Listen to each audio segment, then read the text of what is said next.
నమస్తే. ఇన్నాళ్ళు నన్ను సపోర్ట్ చేస్తూ, ఎంకరేజ్ చేస్తూ మీ ప్రేమని నాకు అందిస్తున్న ప్రతి ఒక్కరికి కృతజ్ఞతలు.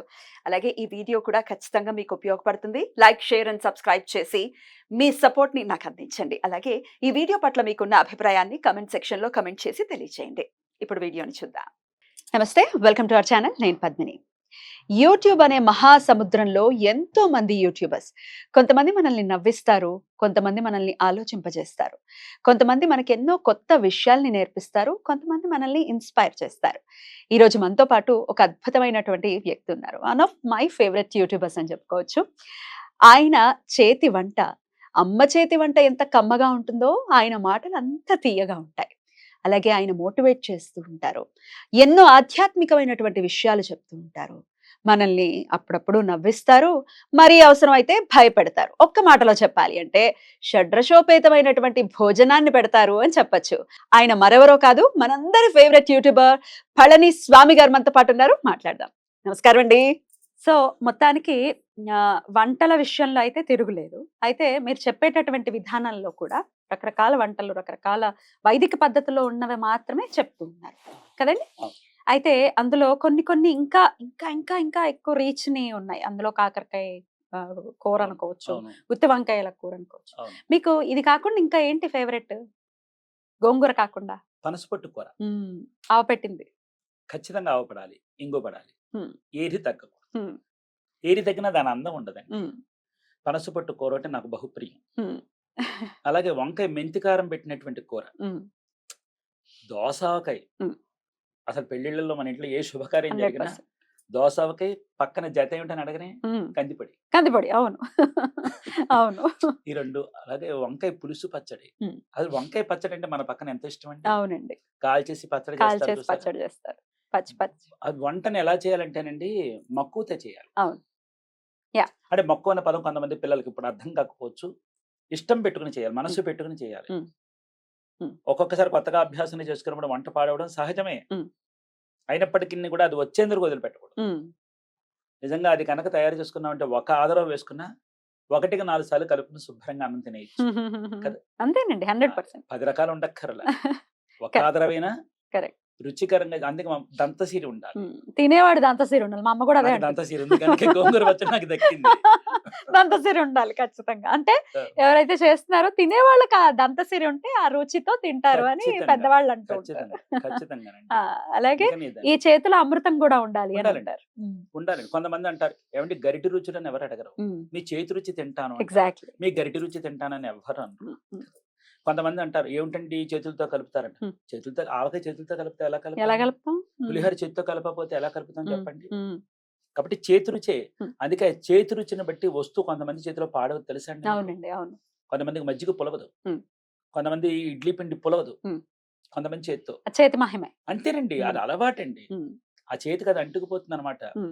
అలాగే ఊరగాయలు చెదరవండి. అవును. మరి ఏటిగడైతే పెట్టుకునే ఊరగాయలు ఒక్కొక్కసారి కొంచెం రకాలు పాడైపోతున్నాయంటే ఆ చేతికి తెలిసిపోతుందండి. దానికి ఇంకా ఉజ్జాయింపుకి వెళ్ళిపోతే కొలతలు అక్కర్లేదండి. ఉజ్జాయింపు లెక్కలో వెళ్ళిపోతాయి పాడలేదు. నావన్నీ ఉజ్జాయింపులే. అవును. కొలతలు చేయమంటే నా వల్ల కష్టం.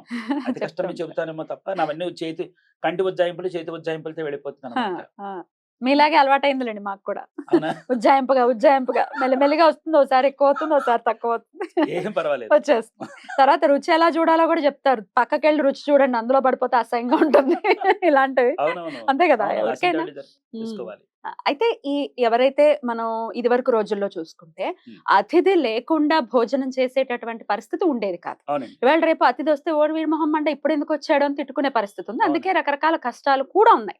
డెఫినెట్ గా లైఫ్ స్టైల్ మారిపోయింది. సో అన్నం వండేటప్పుడు రకరకాల జాగ్రత్తలు ఖచ్చితంగా తీసుకోవాలి.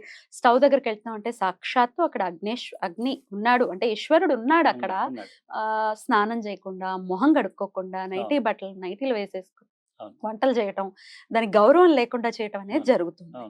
దానివల్ల వచ్చేటటువంటి దుష్ప్రభావాలు ఏంటి? అలాగే అతిథులకి పెట్టేటప్పుడు ఇప్పుడు మీరు చాలా సందర్భాల్లో చెప్పారు, ఇలా నోటితో రుచి చూసి చేయి కడుక్కొని వచ్చే మళ్ళీ గరిట పట్టుకోవాలి ఇత్యాది విషయాలు చాలా చెప్పారు మీరు.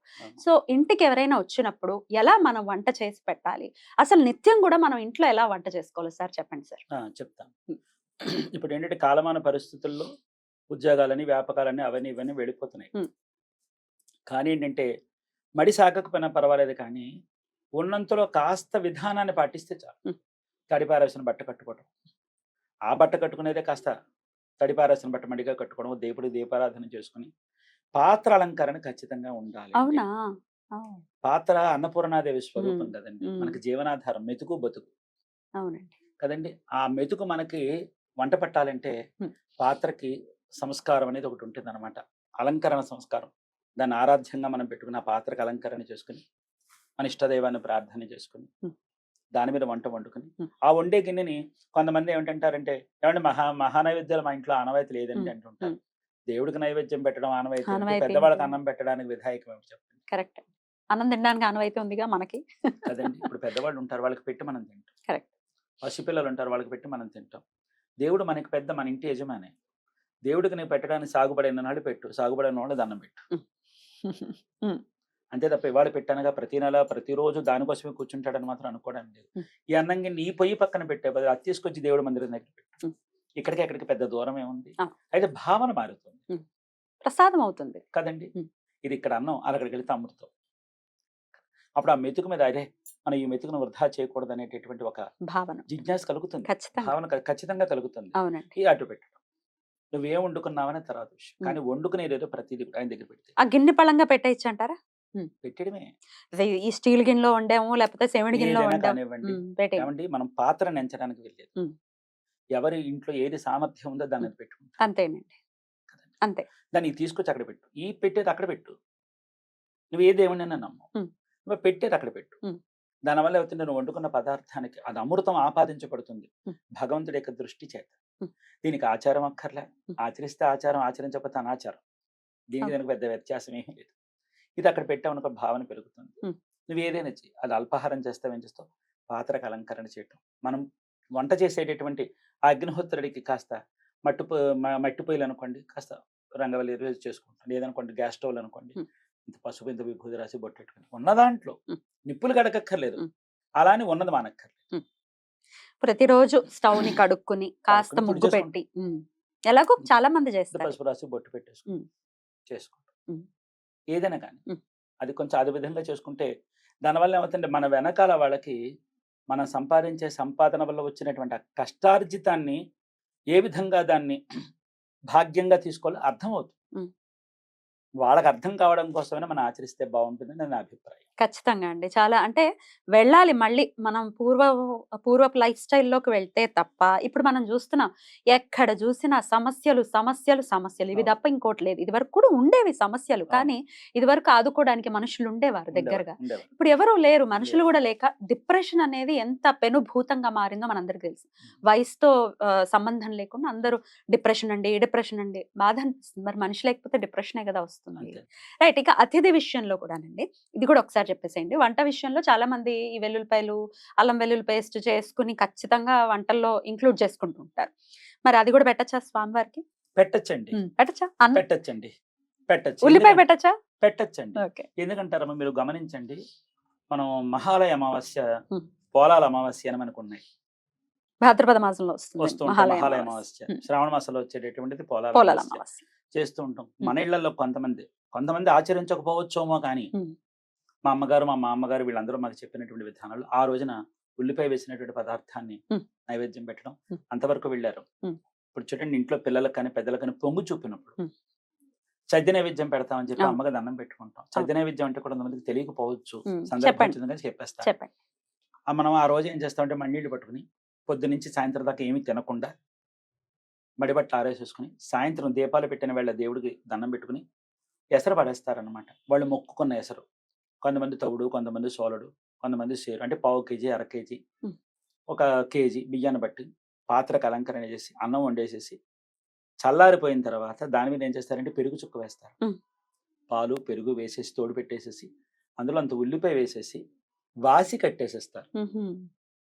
తెల్లారిపడి చల్లారిపోతుంది కదండి, అది చల్ల నైవేద్యం అనమాట. అంటే ఒంటి మీద వచ్చినటువంటి అమ్మవారు వేడి దిగి ఉల్లిపాయ యొక్క చలవ చేత, ఆ పెరుగు యొక్క చలవ చేత వీళ్ళకి ఒంటి మీద చలవ ఉంటుందని చెప్పి చెప్తారనమాట.